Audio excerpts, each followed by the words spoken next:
yang kita yakini, apa yang kita pelajari ini benar, tapi kita tidak mengklaim kita benar semuanya. Jadi yang saya ingatkan, yang kita bicarakan adalah pengajiannya atau metodenya, manhajnya, cara beragamanya, bukan pribadinya.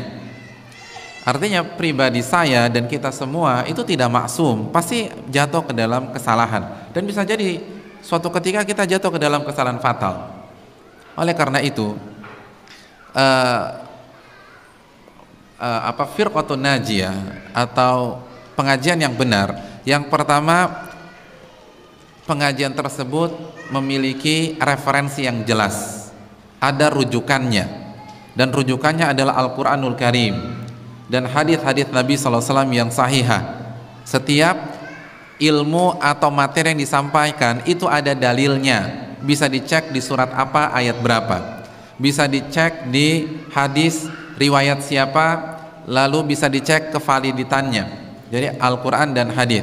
Dan apabila berbicara hadis, hadisnya harus sahih, hadisnya valid, jangan hadis yang lemah atau palsu. Jadi, dan antum boleh cek loh, antum boleh tanya ke ustadznya, Pak Ustadz, tadi ustadz bilang demikian, dalilnya apa ya?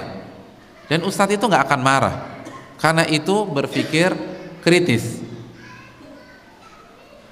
Dan beliau akan kasih tahu, ini surat ini ayat sekian, hadisnya bisa dicek di Bukhari, bisa dicek di Sunan Abu Dawud, bisa dicek di Musnad Imam Ahmad dan lain sebagainya. Jadi pengajian itu harus ilmiah, ada referensi, ada rujukan.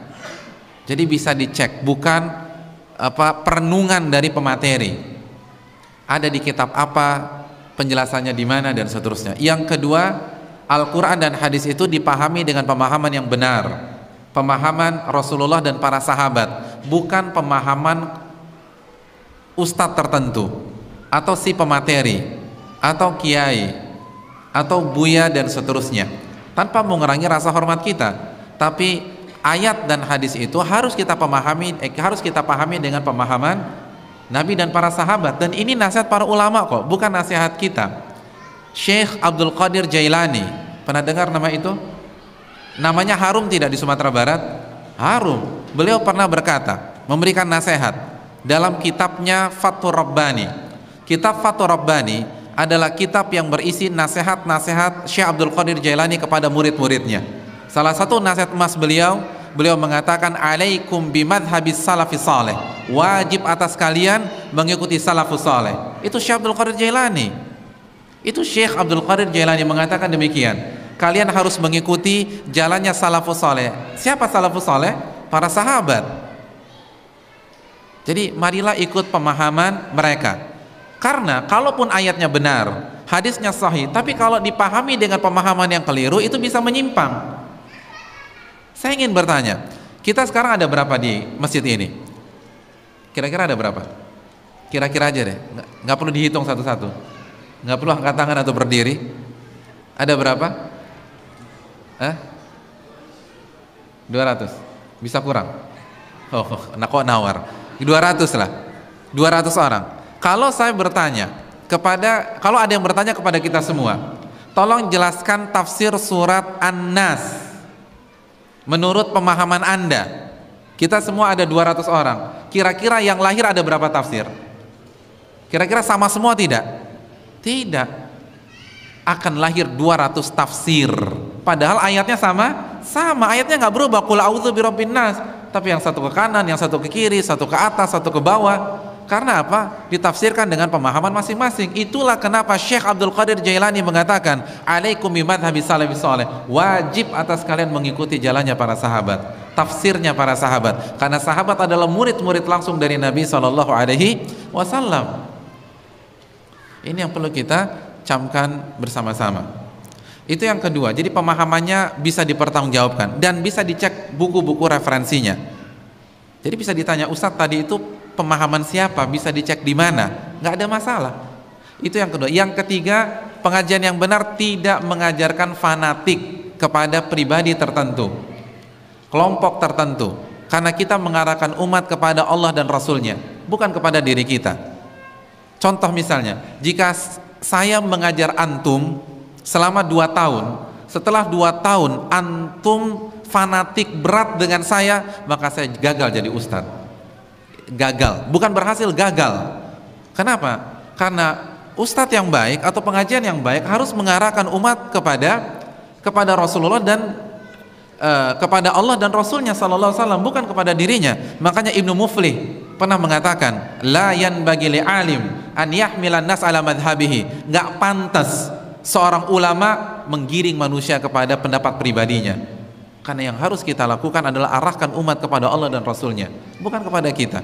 Maka tidak ada fanatisme. Oleh karena itu, pengajian yang benar, jika suatu ketika ada kekeliruan, maka mereka dengan senang hati mengakui kekeliruannya dan meninggalkan kekeliruannya tersebut.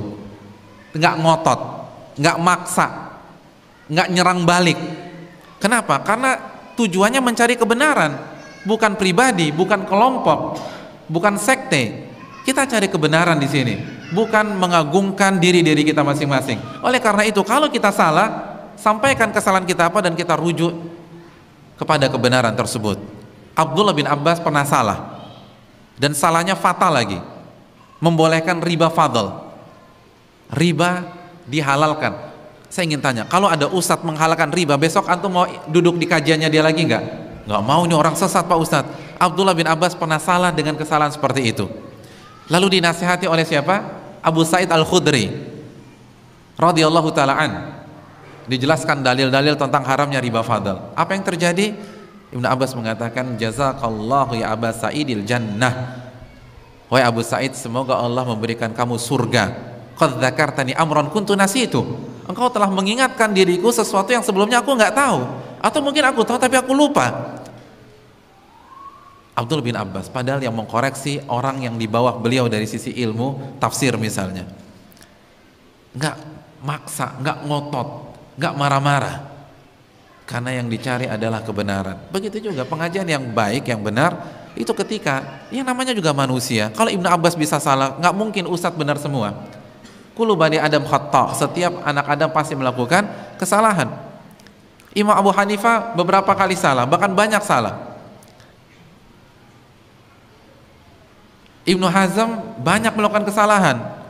Bahkan dalam masalah asma wa sifat, keyakinan Ibnu Hazm itu lebih mirip Mu'tazilah daripada Ahlussunnah. Jadi kalau ulama-ulama seperti bisa salah, nggak mungkin ustadz-ustadz kita atau guru-guru kita tidak akan salah, pasti akan salah. Justru, dan itu wajar. Dan itu bukan berarti kita rendahkan beliau, karena itu adalah sebuah kewajaran dan kepastian.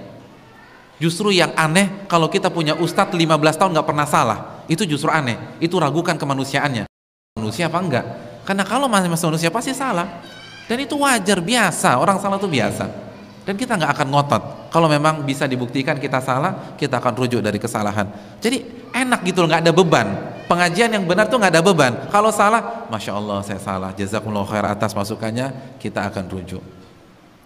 Kan begitu. Abu Hasan Asy'ari rujuk dari Mu'tazilah, dan beliau tanggalkan bajunya sebagai simbol beliau rujuk dari Mu'tazilah. Itu baru yang benar. Lalu setelah itu beliau meyakini keyakinan yang diyakini oleh Imam Ahmad bin Hanbal sebagaimana dalam kitab beliau Al-Ibanah. Jadi pengajian yang benar simpel, tidak menggiring jamaah, tidak mendoktrin sepihak jamaah, hanya bicara qala Allah, qala Rasul dengan pemahaman yang benar. Dan kalau ternyata ada kegelinciran karena kita sama-sama manusia, kita dengan senang hati menanggalkan kesalahan tersebut dan kita tidak mendidik umat fanatik kepada pengajian kita. Imam Syafi'i mengatakan idza khalafa qawli qala Rasul fadribu biqawli ardal haid. Apabila pendapatku bertentangan dengan sunnah Nabi, maka buanglah pendapatku ke tembok. Imam Ahmad mengatakan la tuqalliduni, janganlah kalian taklid buta kepada diriku. Jadi kita tidak mengajak fanatik kepada diri kita. Fanatiklah kepada Nabi SAW, itu saja. Dan ingin tahu sekte yang sebaliknya, ya balikan kriteria tersebut. Tidak pakai dalil. Kalau ada hadisnya ternyata hadisnya nggak valid atau pemahamannya tidak sesuai dengan pemahaman Rasulullah dan para sahabat, pemahamannya pemahaman pribadi, fanatik ke kelompok tertentu, ke individu tertentu, tidak mau menerima kebenaran dan seterusnya. Dan juga jangan lupa kelompok yang benar menjunjung tinggi akhlak yang mulia, dan ini juga penting. Wallahu ta'ala bishawab.